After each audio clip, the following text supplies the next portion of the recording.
In the quiet residential streets of Atlanta, Officer Roger Smith sat in his patrol car, his eyes fixed on an elderly black woman attempting to enter a well-maintained two-story house on Maple Street. The late afternoon sun cast long shadows across the manicured lawn as Mabel Johnson, dressed in a simple floral dress and carrying groceries, struggled with her house keys. Roger's hand tightened on the steering wheel as he watched her, his mind already constructing scenarios that aligned with his prejudices rather than reality. The neighborhood had seen a recent spike in break-ins, but that wasn't what drove Roger's suspicion. In his 15 years on the force, he had developed a pattern of targeting black residents, his record dotted with civilian complaints that never seemed to stick.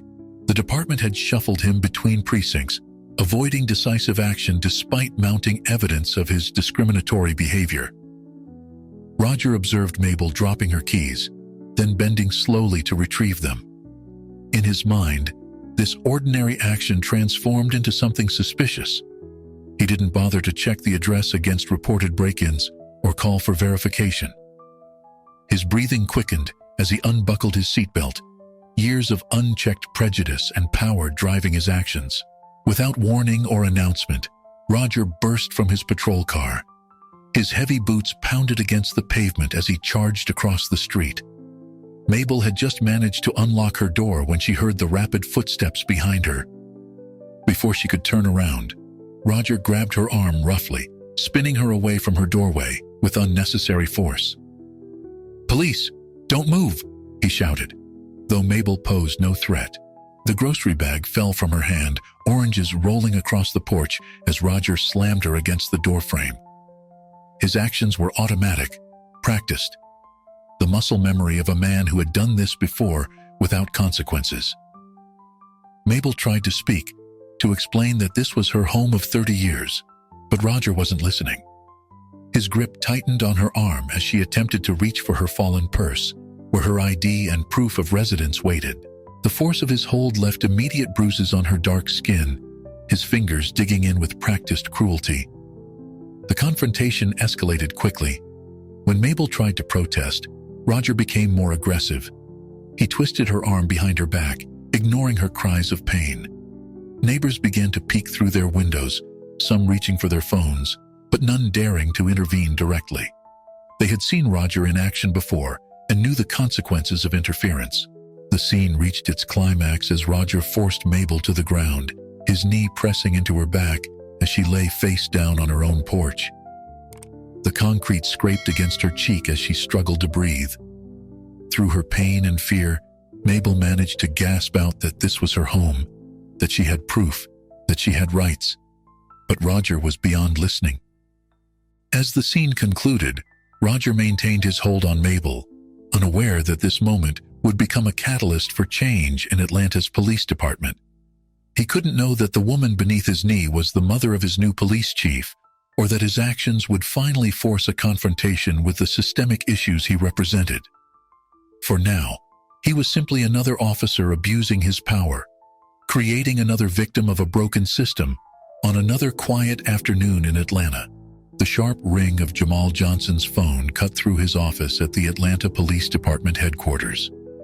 His first week as chief of police had been filled with administrative meetings and policy reviews, but nothing prepared him for this call.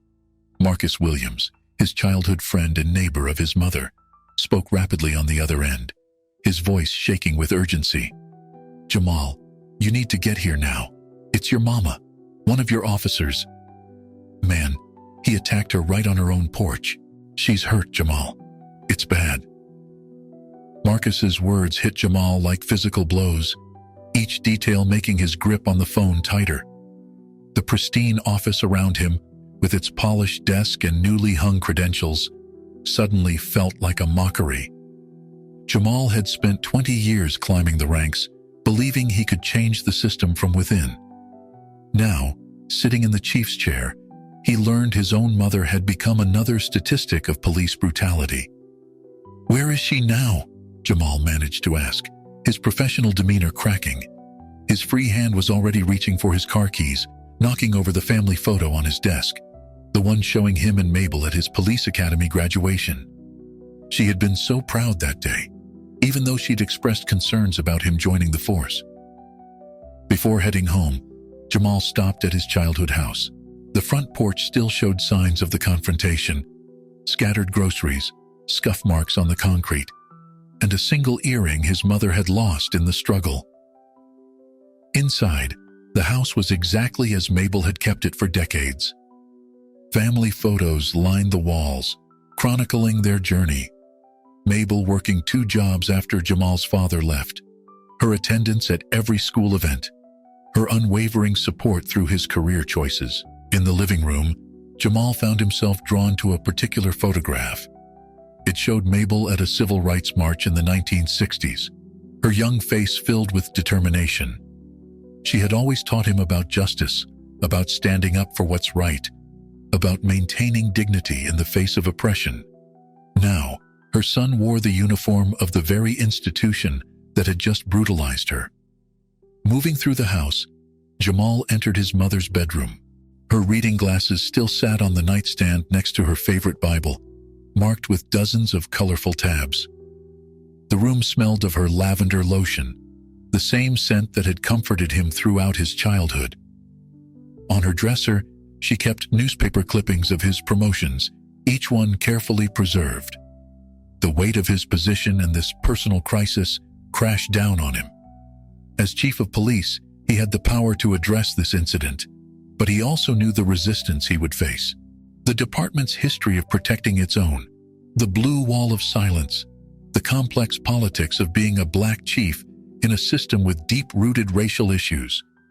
All of these factors swirled in his mind. Standing in his mother's house, surrounded by memories of her strength and sacrifice, Jamal reached a decision.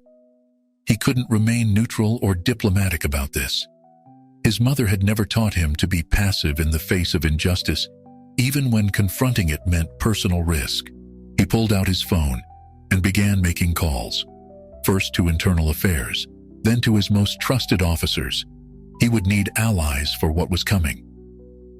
As he prepared to leave, he stopped at one last photo, himself as a rookie officer, standing proudly next to his mother. The irony wasn't lost on him. He had joined the force to protect people like her, and now she had become a victim of the very system he led. The scene closed with Jamal straightening his chief's badge, its weight feeling heavier than ever. His decision was made. He would not be just another official offering empty promises of investigation and reform. His mother's attack would become the catalyst for real change, regardless of the cost to his career or the resistance he would face. The morning after the incident, Jamal strode into the department's executive meeting room, where the command staff waited. The usual morning pleasantries died as they noticed his expression. Deputy Chief Richards, a veteran of 30 years, studied Jamal's face with practiced neutrality, while others shifted uncomfortably in their seats. Yesterday, Officer Roger Smith assaulted an elderly woman on her own property without provocation, Jamal began, his voice steady despite his internal turmoil. That woman was my mother. The revelation landed like a bomb in the room. Captain Brooks, who had worked with Roger for years, immediately began shuffling through papers, avoiding eye contact. Chief Johnson, Richards interjected, perhaps we should discuss this privately. No, Jamal cut him off. This happens in the open. I've reviewed Officer Smith's personnel file. He tossed a thick folder onto the conference table. 17 complaints of excessive force in 5 years, all involving black citizens, all mysteriously cleared or buried. Outside the building, a crowd had begun to gather. News of the incident had spread through social media, with videos of the aftermath circulating. Local community leaders organized a peaceful protest, their signs demanding accountability. Jamal could see them from the conference room window, including faces he'd known since childhood. The meeting deteriorated as more details emerged. Several commanders defended Roger, citing his exemplary service record. Others suggested a quick, quiet resolution, a few weeks suspension, perhaps a transfer. The same old playbook that had protected abusive officers for decades. He's one of our most experienced officers, Captain Brooks argued. These situations are complex. Complex? Jamal's voice cut through the excuses. Tell me what's complex about assaulting a 68-year-old woman on her own property? About ignoring her ID? About leaving her bruised and traumatized? After the contentious meeting, Jamal drove to his father's house. James Johnson had served on the force for 25 years before retiring. Their relationship had been strained since Jamal's promotion, with James believing his son didn't understand the realities of policing. The small house was unchanged from Jamal's childhood, except for the police memorabilia that now covered the walls. James sat in his favorite armchair, watching news coverage of the protests. "You're going to have to let internal affairs handle this," James said, without preamble as Jamal entered. "You can't be involved. It'll look like a vendetta." "Like you handled things?" Jamal responded, his frustration breaking through. "By looking the other way? That's Mom out there, Dad, your ex-wife." James stood slowly, age and old injuries making his movements deliberate. "You think I don't know that? But you're chief now. You have responsibilities." "My first responsibility is justice," Jamal interrupted. "The same justice you taught me about. Or was that just talk?" The tension between them crystallized years of disagreement. James had survived in the department by working within the system, making small changes where he could. Jamal wanted to tear down the walls of silence and complicity. "You don't understand what it was like," James argued. "The changes we made weren't enough," Jamal finished. "And now Mom's paying the price for our gradualism." Standing in his father's living room, surrounded by commendations and medals that suddenly seemed hollow, Jamal saw the generational divide clearly. His father's generation had fought for inclusion, believing that having black officers would naturally lead to reform. Jamal's generation demanded systemic change. The scene ended with father and son at an impasse, the TV still showing protesters outside the police department. James stared at a photo of himself in uniform, while Jamal looked out the window at the gathering crowd. Two generations of black officers, two approaches to change, and between them, the brutalized body of a woman they both loved. Despite her injuries, Mabel Johnson sat upright in her hospital bed, her dignity intact as reporters gathered in the corridor outside. Her son had advised against speaking publicly so soon, but Mabel had survived the civil rights era. She knew the power of testimony. "I want to speak," she told Jamal, adjusting the hospital gown with the same precision she once used to straighten his police uniform. "Not just for me, for every mother's child who didn't have a police chief for a son. For those who didn't survive these encounters." The press conference took place in the hospital's conference room. Mabel's face showed clear bruising, but her voice remained strong and clear. She didn't just describe the assault, she contextualized it within decades of similar incidents in their community. "Officer Smith didn't see a grandmother coming home from grocery shopping," she stated, looking directly into the cameras. "He saw what he wanted to see, what his prejudices told him to see, and that's the problem we need to address." Her words resonated beyond Atlanta, picking up national attention. Videos of her statement went viral, showing an eloquent, injured grandmother speaking truth to power. The contrast between her dignity and the brutality she endured sparked widespread outrage. Watching his mother speak, Jamal felt a complex mix of pride and shame. Pride in her courage, shame that the institution he led had caused her pain. After the press conference, he began his own investigation, starting at the scene of the incident. The porch where it happened still showed scuff marks from the struggle. Jamal photographed everything, measuring distances, noting sightlines. He interviewed neighbors who had witnessed the attack, many of whom had known him since childhood. Their accounts painted a clear picture of excessive force and racial profiling. He didn't even give her a chance to explain, Mrs. Turner from next door reported. Just grabbed her like she was nothing, like she wasn't human.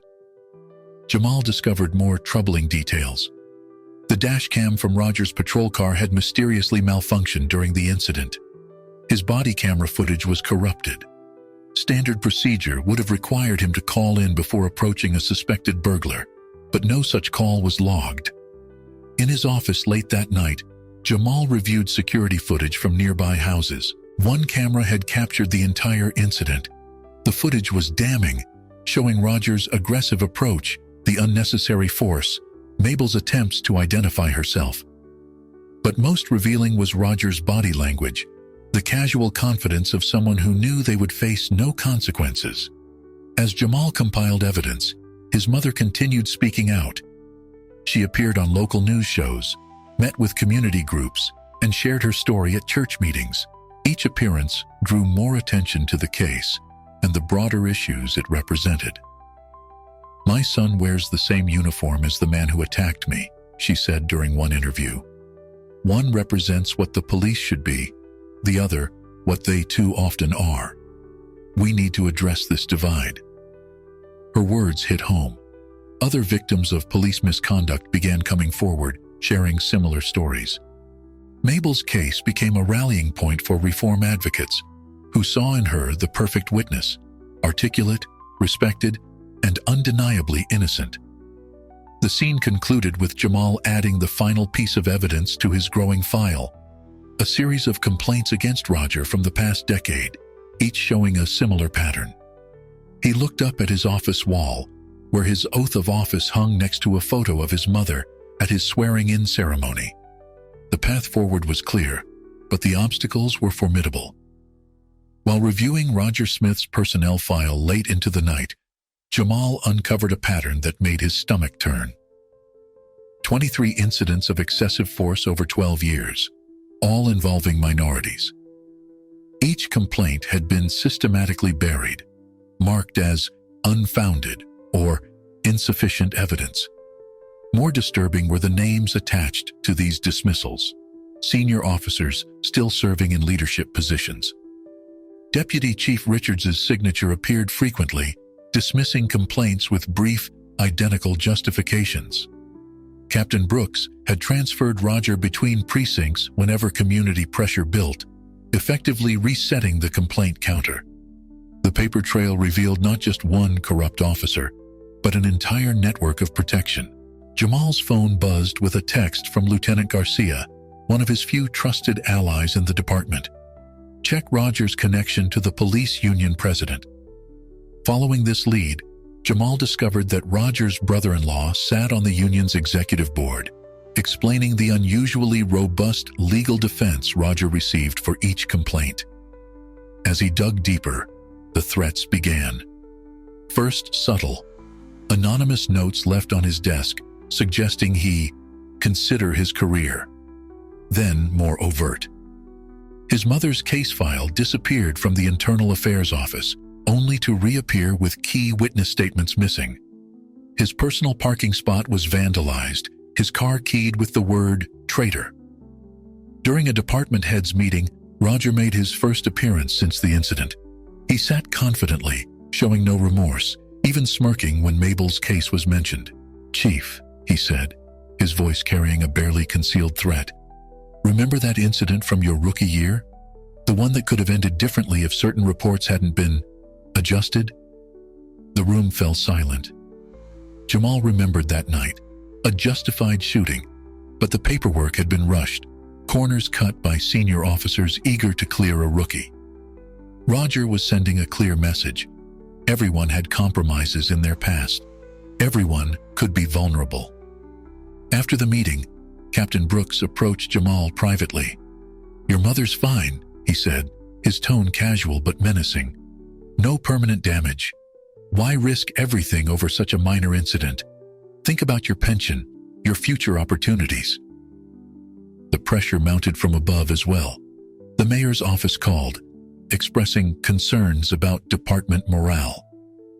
The police union issued a statement supporting Roger's right to due process, while subtly questioning Jamal's objectivity. Even some community leaders who had supported his appointment now suggested he step back from the investigation to avoid any appearance of bias. Returning home that evening, Jamal found an envelope in his mailbox containing photos. Surveillance shots of him meeting with internal affairs, talking to witnesses, visiting his mother. The message was clear. He was being watched. The final photo showed him as a rookie, standing next to Roger at a crime scene. On the back was written, "Everyone has secrets. Are yours worth your mother's safety?" Standing in his kitchen, looking at the photos spread across his counter, Jamal faced the reality of his situation. His attempts to reform the department from within had exposed how deep the corruption ran. Every file he opened revealed new connections, more officers implicated in the cover-ups. The system wasn't just protecting Roger, it was protecting itself. The scene ended with Jamal receiving a call from Roger himself. "Chief." Roger's voice was calm, almost friendly. "Just wanted to remind you, change comes slowly in our profession. Push too hard, too fast, and things break. People get hurt. Would be a shame if something happened to your mother again. Lots of dangerous people out there." Jamal called an emergency meeting of all precinct commanders and senior officers, choosing the largest conference room to accommodate the crowd. As officers filed in, he noticed the clear divide: those who avoided his gaze and those who met it with challenge. The room hummed with tension, decades of institutional loyalty colliding with the undeniable need for change. "We're here to discuss reform," Jamal began, standing at the podium. "Not just about my mother's case, but about every case where we've failed our community." He displayed statistics on the screen behind him: use of force incidents, racial disparities in arrests, complaint dismissal rates. The numbers told a damning story. The resistance was immediate. Captain Brooks interrupted. "These numbers lack context." Lieutenant Phillips added, "Our jobs are dangerous enough without second-guessing every decision." The familiar deflections and justifications filled the room, a well-rehearsed chorus of denial. Meanwhile, across town, Mabel Johnson stood before a different audience. The community center was packed, people spilling out onto the sidewalk. Her bruises had faded, but her voice had grown stronger. She shared not just her story, but collected testimonies from others who had faced similar treatment. "My son wears the badge," she told the crowd, "but that badge didn't protect me. It didn't protect any of us. The system isn't broken. It's working exactly as designed. And that's what needs to change." Local news cameras captured her speech. Social media amplified her message. Other victims' families began reaching out, sharing their stories. Mabel's quiet dignity and articulate analysis made her a powerful spokesperson for reform. Back at the department meeting, Jamal faced increasing isolation. Officers he'd known for years now treated him as an outsider. When he proposed specific reforms, body camera accountability, civilian review boards, mandatory bias training, the pushback was fierce. "You're letting personal feelings cloud your judgment," Deputy Chief Richards argued. "This department has a proud history. A history of protecting our own at the community's expense," Jamal interrupted. "That ends now." Only a handful of officers, mostly younger ones and officers of color, showed subtle signs of support. A nod, a quick glance of solidarity. But they remained silent, aware of the career implications of speaking out. As the meeting deteriorated, Jamal received a text with a link to his mother's latest interview. He played it for the room, forcing them to watch as Mabel described her attack. The footage was powerful. An elderly woman describing how an officer sworn to protect her had instead brutalized her. "That's what the public sees," Jamal said into the silence that followed. "Not our excuses, not our statistics, not our procedures. They see a grandmother assaulted on her own porch, and they're demanding change." Some officers shifted uncomfortably. Others remained defiant. The divide in the room reflected the larger split in the department, between those who saw the need for change and those determined to resist it. The scene concluded with Jamal, watching his mother's interview again in his office. Her words echoed. Change doesn't come from the top down. It comes from people standing up, speaking out, refusing to accept injustice. He realized that real reform wouldn't come from within the department alone. It needed the pressure of community activism, the spotlight of media attention, and the courage of those willing to challenge the status quo. The morning before the crucial department meeting, Jamal stood before his bathroom mirror, adjusting his uniform with meticulous care. Every badge, every pin, every crease had to be perfect. Today wasn't just about confronting Roger. It was about facing the entire system that had protected officers like him for decades. On his desk lay the files he'd compiled. Surveillance footage, witness statements, Roger's history of complaints, and a complex web of departmental cover-ups. Each document represented a crack in the blue wall of silence, but also a potential career-ending move for Jamal if handled wrongly. His phone buzzed, an unknown number. The voice on the other end was digitally altered, but the message was clear. They're planning to discredit you. Roger's got photos from your rookie year, doctored reports suggesting misconduct. They'll say you're unstable, unfit for command. They'll use your mother's activism against you, claim you've lost objectivity. Jamal recorded the call, noting how the caller knew specific details about internal department operations. This wasn't just a concerned citizen. It had to be someone inside, someone close to the command structure. "Why are you telling me this?" Jamal asked. "Because some of us remember why we took this job," the voice replied, before disconnecting. In his office, Jamal reviewed his presentation one last time. He'd structured it carefully, starting with his mother's case, then expanding to show the broader pattern of abuse and cover-ups. But the anonymous call had changed his calculus. Now he needed to prepare for personal attacks as well. Lieutenant Garcia appeared in his doorway, closing it quickly behind her. "Chief, there's something else you should know. They've been meeting at Roger's house. Richards, Brooks, the union reps. They're planning something big for today's meeting." Jamal nodded, unsurprised.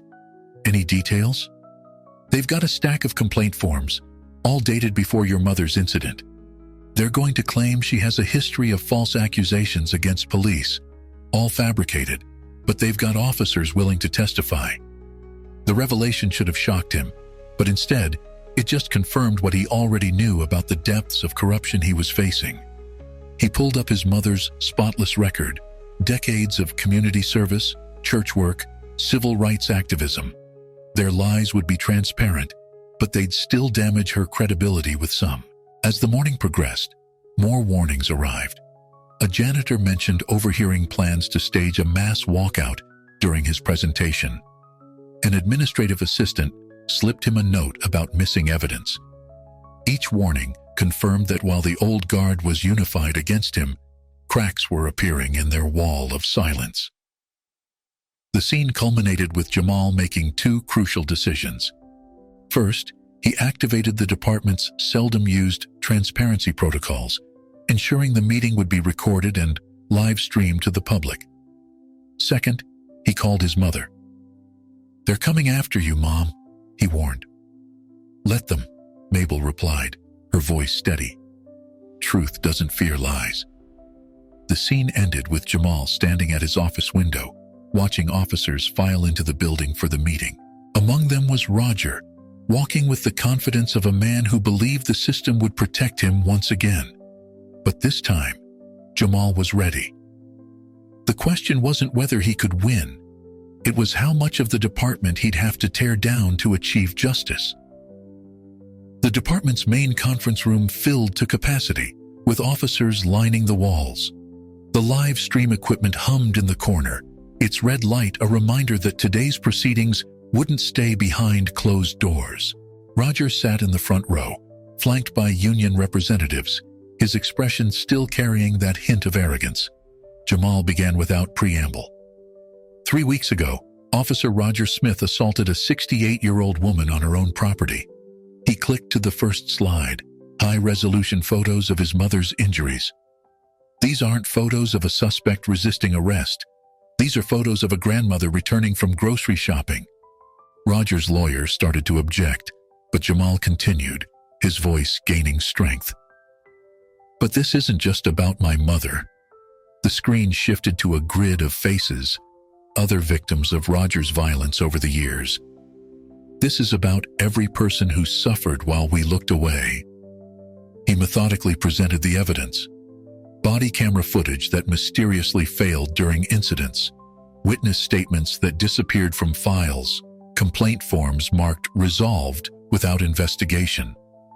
With each revelation, the room grew tenser. Roger finally stood, his face reddening. Chief Johnson is clearly compromised by personal bias. His mother is leading protests against this department. He's using his position to what, Officer Smith? Jamal interrupted. To enforce the law?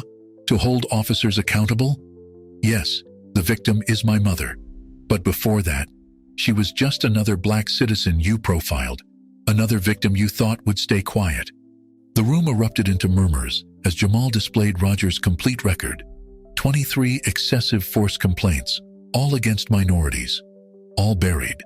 The timestamps of doctored reports, the pattern of transfers just before investigations could conclude, the network of protection that had enabled years of abuse.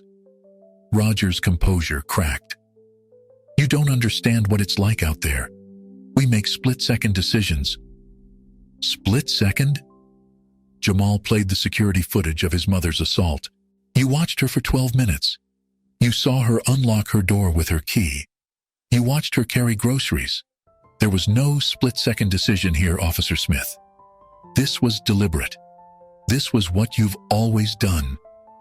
Deputy Chief Richards attempted to call for a recess, but Jamal pressed on.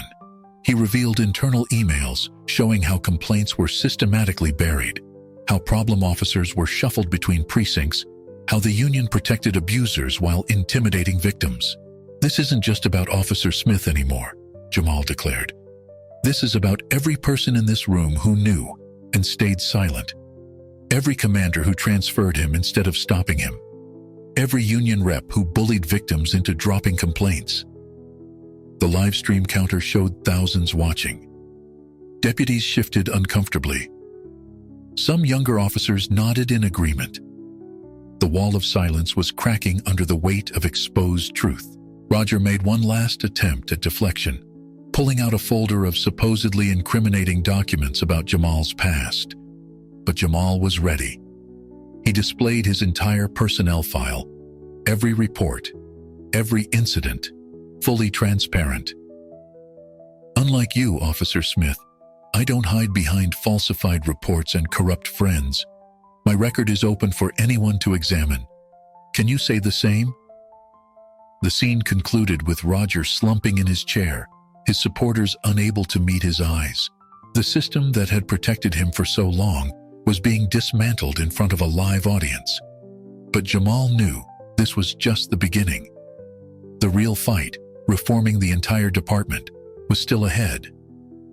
After the explosive meeting, Jamal found himself in a transformed department. Officers who had once been part of Roger's support network now avoided eye contact in the hallways. Some approached him privately, sharing their own stories of witnessing misconduct, but feeling powerless to speak up.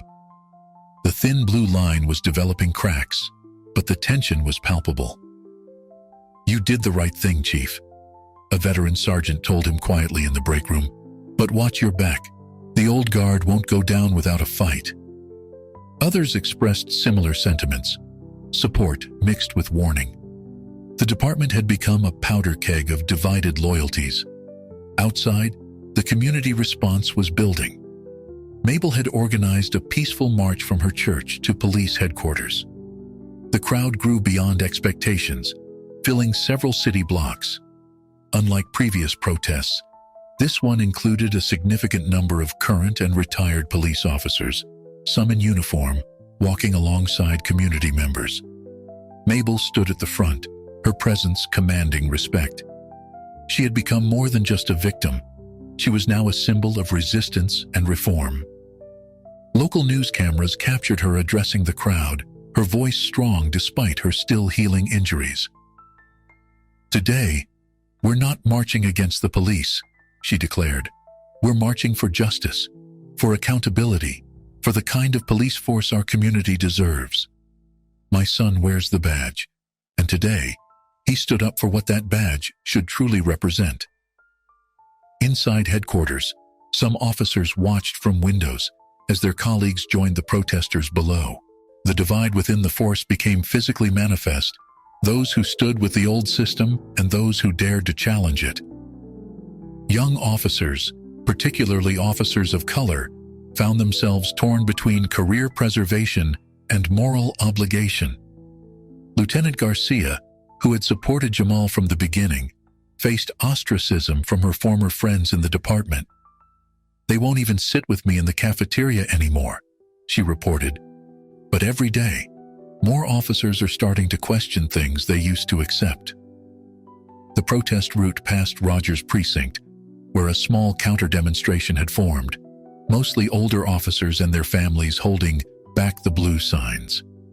The two groups faced each other across the street, a physical representation of the department's internal struggle. But something unexpected happened. As Mabel approached the counter-protesters, she stopped. Despite her injuries, despite her anger, she walked across the street. The crowd fell silent as she approached a group of police wives. "Your husbands and wives took an oath to protect and serve," she said, her voice carrying in the silence. "All we're asking is for them to honor that oath, for them to be the heroes you believe them to be." Her words hit home. Some counter-protesters lowered their signs. A few even crossed over to join the main march. The moment was captured by dozens of cameras, becoming a powerful symbol of potential reconciliation. The scene concluded with Jamal finally joining his mother at the march, still in his chief's uniform. As they walked together, other officers began removing their caps in respect.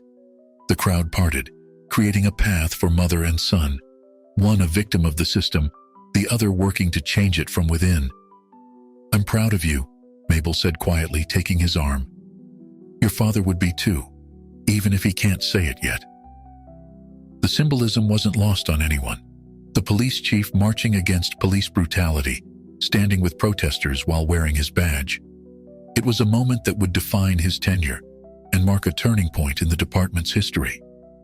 The turning point came unexpectedly during the height of the protest. As demonstrators gathered around police headquarters, a department employee approached Jamal with a USB drive. "Your father left this in his desk when he retired," she said. "He told me to give it to you if things ever got this far." Inside his office, Jamal plugged in the drive. What he found stunned him. Years of meticulously documented evidence. His father, James Johnson, had spent his entire career quietly collecting proof of departmental corruption. Body cam footage, dash cam videos, internal memos, private conversations recorded in secret, all cataloging years of systematic abuse and cover-ups. While Roger and his allies were trying to discredit Mabel on social media, claiming she had a history of false complaints, James's evidence began circulating online. The videos showed not just Roger's history of violence, but an entire network of corruption. James had documented everything. Midnight meetings where complaints were buried, officers being instructed how to write reports to justify excessive force, union representatives coordinating cover-ups. Roger's final attempt to maintain control backfired spectacularly. He released what he claimed was evidence of Jamal's misconduct as a rookie, but James had documented those incidents too. The full footage showed Jamal actively preventing other officers from using excessive force, standing up against misconduct, even as a newcomer. The most damaging revelation came from James's recordings of Roger himself, boasting about his methods at private gatherings. "These people need to learn respect," Roger's voice echoed from years ago. "And if a few get hurt teaching that lesson, well, that's just part of the job."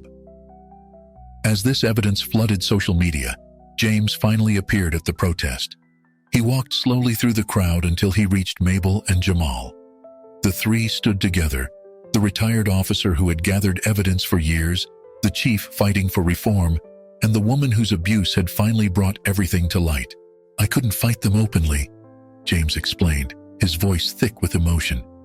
They would have buried everything. So I documented. I waited. I knew someday someone would be strong enough to use it. The revelation transformed the narrative. What had begun as a single incident of police brutality became exposed as part of a decades-long pattern. Officers who had supported Roger now faced questions about their own appearances in James's evidence. The blue wall of silence crumbled as officers rushed to distance themselves from the exposed corruption.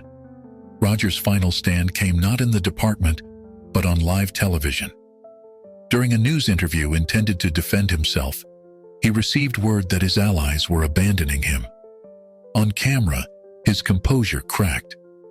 "You don't understand," he shouted at the reporter. "We did what was necessary. We kept order. Johnson, his father, they're the traitors. They're destroying everything we built."